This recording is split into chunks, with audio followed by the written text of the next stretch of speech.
Sir, welcome. Thank you, Frank. A great philosopher once said, "May you live in interesting times." Yeah. Okay, these times are unprecedented. Can you talk to us a little bit about how DoDEA is reacting to the global pandemic?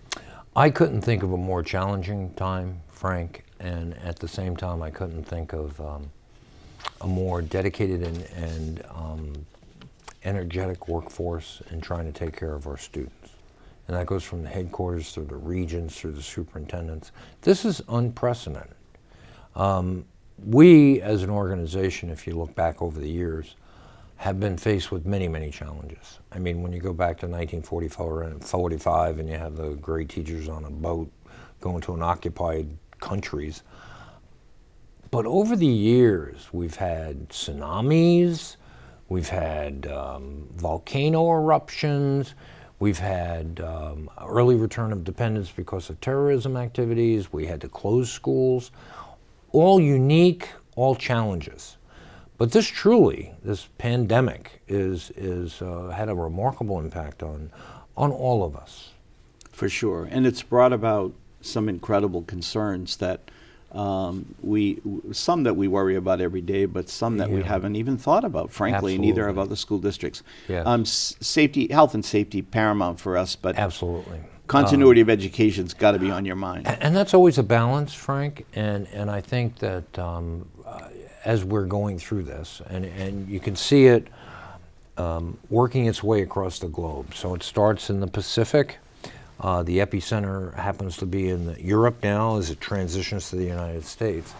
And so we've been at this now for more than 6 weeks. And so if we look at some of the things that happen, you have to balance. There is no compromise on safety.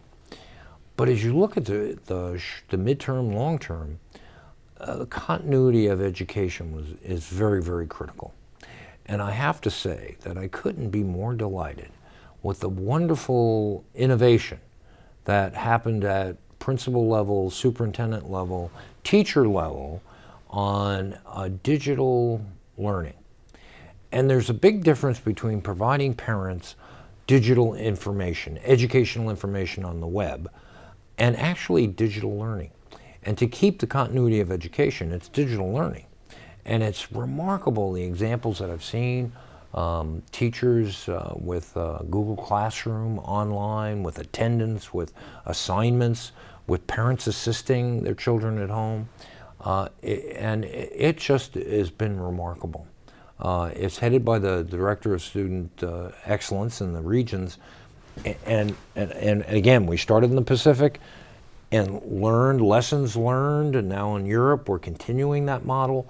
And soon as we speak, the Americas are starting to do it. So I look at that as really a model, particularly in comparison to some of the things that are happening in the United States, where governors, for all the right reasons, are closing schools for at least 4 weeks, and parents are being told by local superintendents that we're going to do the best we can, and here's some resources that you can take a look at that are completely optional.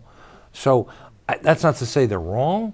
It's just to say that I'm so pleased that we had such a remarkable reaction, that we are still providing the most important mission we have, which is to educate children through a digital platform. And I think it speaks well to the dedication of our staff. No question about it.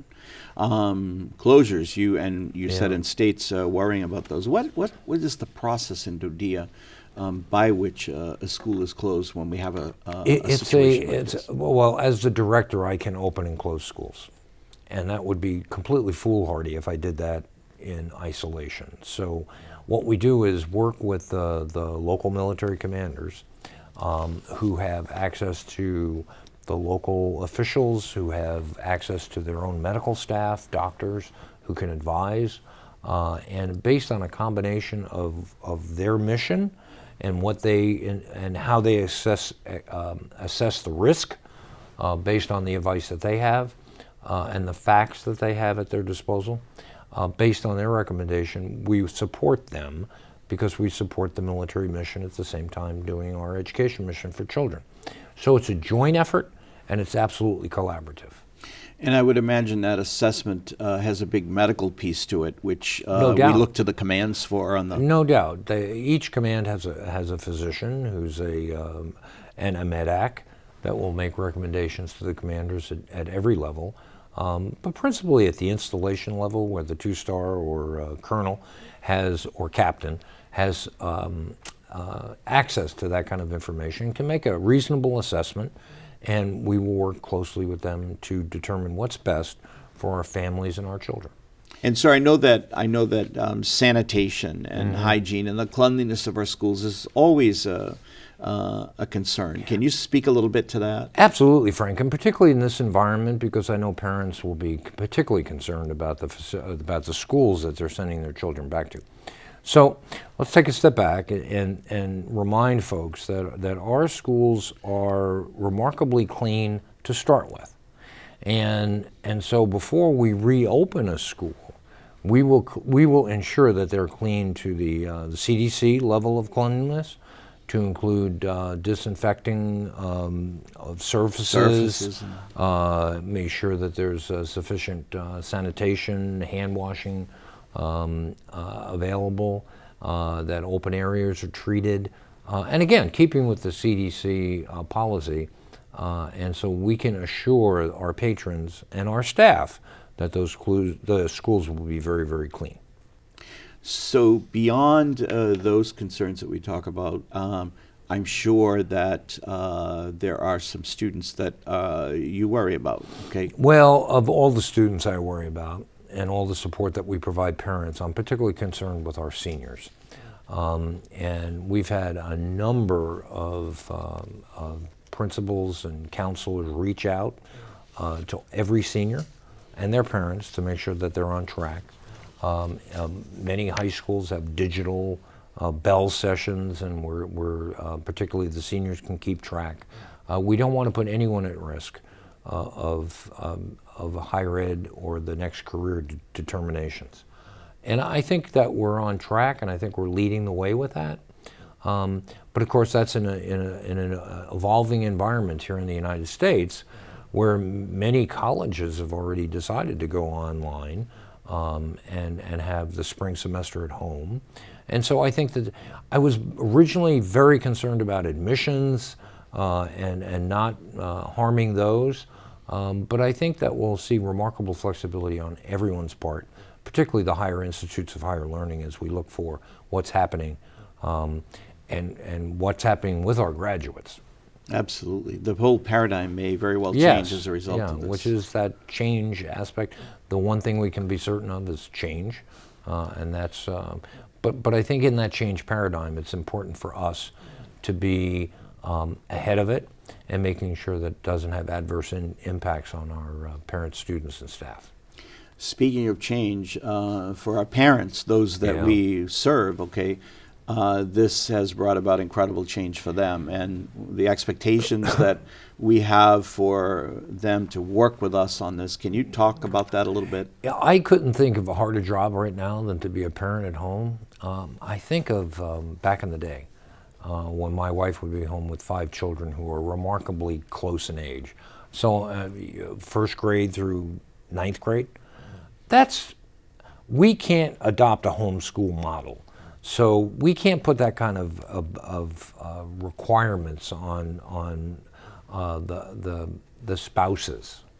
But what we can do is provide that platform where they have the resources and they can assist their children in that learning process. It's not perfect, but it's certainly, to fill a void, they certainly can assist us and the remote lessons to try and keep children on pace. And the feedback we're hearing from principals right now. It's been remarkable, the feedback I've been getting. It's all anecdotal, but they're really appreciative of the effort that our teachers and our principals are making at the local level. But they're also mindful that this is a unique situation, and parents are coping as best they can too. The sustainment of this model will be a challenge.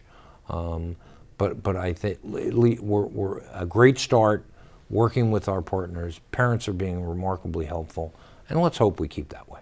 Absolutely, absolutely. Sir, I want to end with just talking a little bit about fear and anxiety. Yes. I mean, whether it be parents, students, Right. our employees, I mean, everybody's worried about this. It's on their mind. I mean, it's unprecedented. It truly is, and I again, I don't think we as an organization, we as a nation, have felt have encountered a pandemic that would have this kind of impact worldwide as it spreads from place to place, and the United States is just in the last couple of weeks realizing the severity of that, and I think that if it gives any comfort, the new normal is all the things that the CDC talks about: social distancing,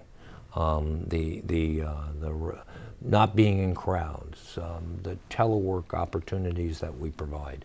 If we follow those and willingly do that for however long that period is going to be, hopefully short term, we all have a role to play in this. Obviously, this will go, and it's how quickly it will go depend on how we react as individuals. But I'm confident that that we're going to be safe, secure, and as long as we listen to the advice of the right officials, advising and directing what to do, we'll be okay. Thank you very much, sir. Appreciate it.